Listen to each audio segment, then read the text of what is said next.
Gentlemen, Kuro Games has blessed us with quite a bit of news regarding Augusta. And so we've already covered the details of her kit in a prior video. Now it's time for us to do a bit of a deep dive when it comes to her weapon. Because boy, oh boy, her weapon does appear to have some really powerful effects. But Augusta does have some great, not necessarily free to play, but some great alternatives if you're potentially a day one player. And so with that in mind, we're making this video naturally, right? Because weapons are considered one of the biggest expenditures you can make in the game. And you would like to know if a weapon is usable on other units, or if it's just especially strong for a character in particular to make it actually worth that overall investment. Because 70 pulls is a lot. It could be a unit, or it could be progress towards a 50-50 loss. So with that in mind, we're going to be talking about value. Let's get right on into it. But before we begin, if you're considering pulling Augusta or and thinking about spending for some lunite, you'd probably like to save some cash. LD Shop is a fantastic way of doing that, and I'll show you exactly why. LDshop.gg gives you access to huge discounts on pretty much anything you can buy in a ton of games. But let's click on Woowa for now. The monthly pass? Usually it's $5 dues, but on LD Shop, it'll be much less. What a deal! To claim one of these discounts, just select the item you're looking for and click Top Up to submit your payment. You'll need your Kuro linked account email, password, and username. This might seem a bit off, but remember that LD Shop already works with sensitive account information with their emulator, LD Player, so you can trust them for their services. They also have excellent reviews on Trustpilot. If you created an account with Gmail or Facebook, use the directions in the top-up menu to link your account to an email. After finalizing your payment info, wait a couple of minutes and your items will be on your account. New users can get a 15% discount and an additional 5% using my sponsored link, and first-time top-up bonuses are available as well. That means you can get some big discounts. Spending $80 or more will net you a VIP membership, which can get you a free 30-day lunite subscription. So try LD Shop today. So, we have Augusta's weapon over here. Thunderflare Dominion. Thunder shall purge her pain and... Okay, I don't really care about that. Let's just start taking a look at the base effects. So, this is what the weapon is going to look like. It's probably one of the most visually pleasing weapons in the game. It's literally got, like, thunder and, like, shards and stuff like that. I don't think that there's anyone who doesn't think that this weapon looks badass. And what else is also pretty badass about this weapon is the fact that it has a brand spanking new set of stats. We have never seen a weapon with base stats like this ever before in the game, because at level 90, at a sensitization rank 1, this weapon has 675 base attack and 12.1% crit rate. This is a little bit interesting. This is a little bit crazy. And so let me just describe for you what other weapons traditionally look like. And we got a broad blade over here, right? We got Verdant Summit. This is probably not the best comparison to make. Probably makes more sense to use Jancy's Age of Harvest. Jancy's weapon gives you 587 base attack and 24.3% crit rate. This weapon essentially have the crit rate that you're going to be getting, and then increases your base damage by about, well, I think it's pretty much just like close to 100. Closer to like 90. And the thing is, when it comes to like stat boosts, when it comes to like boosting effects in this game, base attack is really important for a couple of reasons. It's because A, every single stat in this game actually scales off of your base attack, all those percentage boosts. So think about boosts from things like Moonlit Clouds, Empyrean Anthem, Varina's passives. They all give like 10, 20, 30% attack. And so having a high base attack is actually really important for the scalability of your character, where having low base attack weapons can actually be a bit of a miss. And this is especially prevalent on, you know, certain characters like, let's just say a Carlotta with her Last Dance, where the base attack on it is kind of low. But that gets made up for with a really big other crit main stat. The thing is, Augusta's weapon is kind of like the opposite, where the base attack is really high. She has great scaling with her teammates' buffs and echoes, but her crit rate is absolute dog shit trash. 12.1% is almost non-existent. And what this essentially means is that Augusta is probably going to be using I'm just going to be real here, she's probably going to be using a crit rate forecast. She's probably going to be using something like, well, this throughout her kit. Because otherwise, if you don't have like a crit rate forecast, I don't know how you're going to be critting in the first place with a stat as low as 12.1%. And when substats themselves at their lowest values are like half of what the weapon is providing, or in like the best case scenario, right, you're getting like a 10.5%, well, it's literally like 1% better than what you're getting from like an Echo substat. That's really low. However, the trade-off of it is that Augusta has her own, like, customized Sonata set that essentially is going to give her both attack percentage and crit damage. And so her not having like a crit damage forecast, using a crit rate 1 instead, isn't the biggest deal ever, because she's going to gain, I do believe over here, 20% crit damage from her Sonata set and a whopping 30% attack. And that 30% attack is going to feel really, really, really good when her base attack is 675 on her weapon. So that is the special synergy that you're going to have sort of like built in. If you're using her weapon, you really want the Crown of Valor Sonata set. But if you're not using her weapon, the Crown of Valor Sonata set might not be as important. But yeah, that's just something to keep in mind. And that's just from the base stats. So we've done all the comparisons. We've drawn all this. We've done like some minor calculations. I think that the setup that we talked about, crit rate forecast, as well as using this set, that's probably going to be the optimal one to go with. But we can't even farm any of this stuff until the version's live. So just think of it as prep over there. Now, let's get into the important part when it comes to this weapon. And this is going to be where most of the power budget actually is. And that's going to be the weapon skill. This bad boy is going to be called Thunder Blaze Eminence. It's going to have 5 ranks. And this is going to be the effect. The first one is, it's going to increase attack by 12%.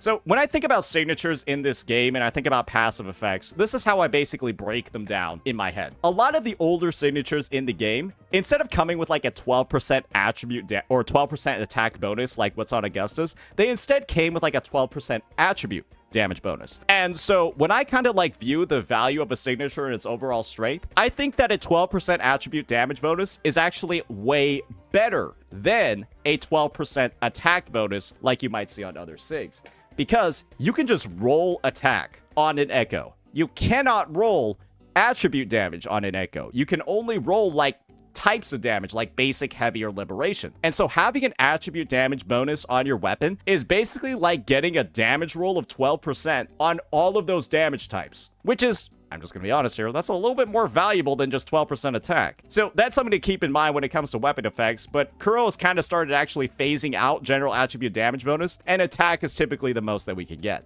That's just something to keep in mind. And it's going to be relevant because of the weapon that I was showing, because, well, you're going to read the rest of those facts. So casting an intro skill or a resonance skill is going to increase your heavy attack damage by 20% for 15 seconds.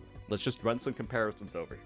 Verdant Summit, Gion's signature. Every time you use an intro skill or a resonance liberation, you're going to increase your heavy attack damage by 24% with up to 2 stacks. So, Augusta's weapon, at least from like its initial buffing lines, is straight up just worse than Gion's signature by like a good like 28% heavy attack damage bonus. And the thing is that, well, it's made up for with its secondary effect that, unfortunately, it seems like only Augusta can actually meaningfully use. Obtaining a shield allows heavy attack damage to ignore 7.2 of the target's defense for 7 seconds, and that stacks up to 5 times. So that essentially goes up to 36% defense ignore, but it does take her a pretty significant amount of time on field, basically 3.5 seconds of constant attacking to be able to actually fully leverage it, or sorry, stacking up to 5 times. And yeah, it's going to take her around 2.5 seconds of attacking on field. And this is the thing. Augusta is kind of one of the only units in the game that's going to be able to fully stack this up, because you've got to obtain a shield 5 times. And, well, Augusta has an inherent skill in her kit that allows her to do that. It's the same exact thing as like the Crown of Valor Sonata set, where every time she deals damage, she gains a shield equal to, the shield is really small too, like 2.5% plus 350 of her max HP for 5 seconds, and it's triggered every half second. You can kind of see it's got like the same exact sort of conditions. It's got the same exact sort of conditions as both her weapon and her Sonata set. So Augusta's the only one in the game who's currently able to even access this heavy attack damage ignore. And if you're any other character, these are essentially the stats that you're going to get. 12% attack and then 20% heavy attack damage bonus. This naturally is going to have a lot of implications for its usability on other members of the roster. At a baseline, this weapon has some pretty unique effects, right? The base attack and the lowered crit rate are like an interesting value proposition on their own. The thing is that, well, it's just going to be kind of like not as good as other signatures because it's essentially going to have half the effect of a signature unless you're Augusta. But it is still going to be somewhat usable. I don't see what the real issue is going to be if you do actually use it with a character like, of course, Gian, who's able to scale off of heavy attack damage. Unfortunately, though, there aren't really that many other units that do scale off of heavy attack damage that are Broadblade users. Lupa sort of is one, and I'm just gonna be honest with you, I don't think that Lupa is that bad with this thing either, because, well, it still gives you a 12% attack bonus, and it still has, like, that pretty beefy base attack, and I don't think Lupa's particularly a character that worries too much about crit in her, too much about crit in her builds. And so, yeah, I mean, it's going to be usable on Lupa. It's going to be usable on Gian. I mean, frankly, it might not be the best on Jinsei because she really likes crit, but if you run a crit rate forecast and, you factor in that base attack, it could be decent on Jinsei as well. I guess the thing is that it's clearly a best-in-slot choice for Augusta, but it's not going to be that great on other units because of how kind of specific this weapon effect is, which is a little bit unfortunate, but it still has a lot of viability. However, now it's time for us to have a bit more of a difficult conversation when it comes to this weapon, and that is its overall value based off of other options that you might already have on your account. And the thing is, ladies and gentlemen, well, if you have Gian's weapon, if you have Verdant Summit, I think that pulling this weapon for Augusta might be one of the worst decisions that you can make. I'm just going to be entirely real with you. And the reason for that is pretty simple. Gian's weapon is 1000% completely usable by Augusta. She can fully leverage all of its effects. She can get that 48% heavy attack damage bonus. She uses everything on this weapon perfectly in her rotation. And there's likely a lot of day one players who pulled Gian and then pulled his weapon as well. And when you read Augusta's kit, one thing that you'll notice is that she has multiple casts of her Resonance Liberation. She has one where she's in an unbuffed state and it just deals damage. And she has another one, right, where she freezes time and rapidly slashes and then has the finisher move. Because she has two stacks or two uses of her liberation, and the activation condition of Verdant Summit is to use an intro skill or a liberation, the reality of the situation is, ladies and gentlemen, I cannot recommend pulling Augusta's signature if you have this weapon. Because this weapon, I can imagine, is going to be really close to performance. Extremely close in performance to Augusta's sig. Because at the end of the day, Augusta's signature is basically trading some of the heavy attack damage bonus. She's trading some of that in exchange for some defense ignore. And the defense ignore is probably going to be significantly stronger than that 28% heavy attack damage bonus. But when you're comparing the two, they're both going to probably bulldoze the fucking content. And when you're at the point where you're pulling a sig just to clear 5 seconds faster, 6 seconds faster, 7 seconds faster, that's not really a great use of resources. And that's why I'm calling this a bit of a painful discussion. Other alternatives for Augusta are actually pretty clear as well. And one thing that I gotta do to actually show those off is get on into and take a look at the Hunter Growl series. Because, ladies and gentlemen, well, the Broadblade for this new BP weapon actually just straight up gives you a heavy attack damage bonus. And it gets actually kinda high the more syntonization ranks you get. Yeah, casting your liberation increases attack and then grants a heavy attack damage bonus. And then at like R5, if this is something that you want to build up, you do purchase the BP somewhat regularly, then you should be able to R5 this one pretty easily, and this can just be used with her as well.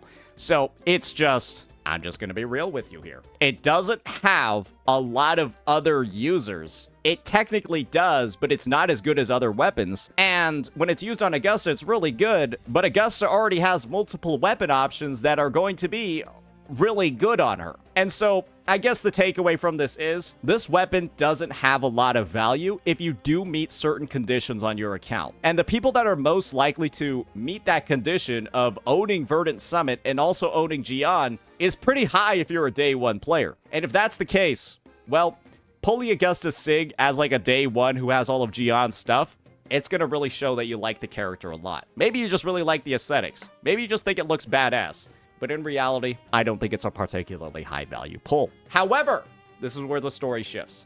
If you don't have Gion, if you're not a day one player, if you're somebody that joined Wuthering Waves in like version 2.4, you don't have a wide roster, I think that Augusta plus her Sig is going to be one of the most free-to-play friendly options that any player can make. If you're new, if you don't have a lot of units, pulling Augusta with her Sig is a great idea. Because Augusta, based off of her kit, is going to have stellar performance with one of the best free-to-play 4-star options in the game of Mortiphy. Because she's going to primarily deal heavy attack damage, is a primarily on-field unit, and will be able to use all of Mortiphy's bonuses excellently. And if your Mortiphy is S6, that 20% attack boost that he's providing is going to work amazingly with this weapon's base stats. Because, like I said before, right, every single percentage attack boost in the game is going to scale off those base stats. If you got this weapon and you got an S6 Mortiphy, I'm happy to say that I feel like the results are going to be absolutely disgusting for you. And so, that's why I'm recommending her for newer players. I think she's going to be very easy to play. I don't think she's going to have a lot of complications in her kit. Her kit is actually quite easy to understand. And when you have one of the best 4-star buffers in the game operating with heavy attack, and she scales amazingly with them, well, guys, that's going to be one of the great reasons to actually pull this weapon and pull her. I think it's a great add to your account, but it's not as great if you do have some prior pulls made already. So yeah, that will be that, ladies and gentlemen. I think we've gone through some of the alternatives. I think we've gone through its use cases on other units. Like we said, signatures are getting a lot more specific in Wuthering Waves. You can kind of see it from how a lot of recent ones have been designed, things like Lupa Sig. And so I don't think that this is something that's going to be changing particularly soon. And I don't think it's a huge, massive issue as long as HP inflation, stuff like that, gets managed as time goes on. But if we do see more iterations, more repeats of stuff like Whimpering Waste, where HP inflation has gone up by like 114%, then the very specific nature of signatures like this, you know, going ahead, putting unique mechanics or like unique attributes, like having fusion in here or having a, you know, having a shield synergy in here, it might be too much if HP keeps scaling, because these are relatively powerful effects and only specific members of the roster are able to access them. So yeah, that's going to be sort of like my disclaimer. Now let's move on to some of the other official details about this weapon. It's going to use Whispering Cores and Waveworn Residue, just basic 1.0 mats. You can literally get these anywhere, so leveling this up should not be a concern, which is great. I'm glad that Kuro Games doesn't introduce some random new fucking resource every region that you gotta build up that you can only farm in that region. Yeah, Genshin could never. Anyways, that'll be that, ladies and gentlemen. Let me know what you all thought about this breakdown. That'll be that. Peace out.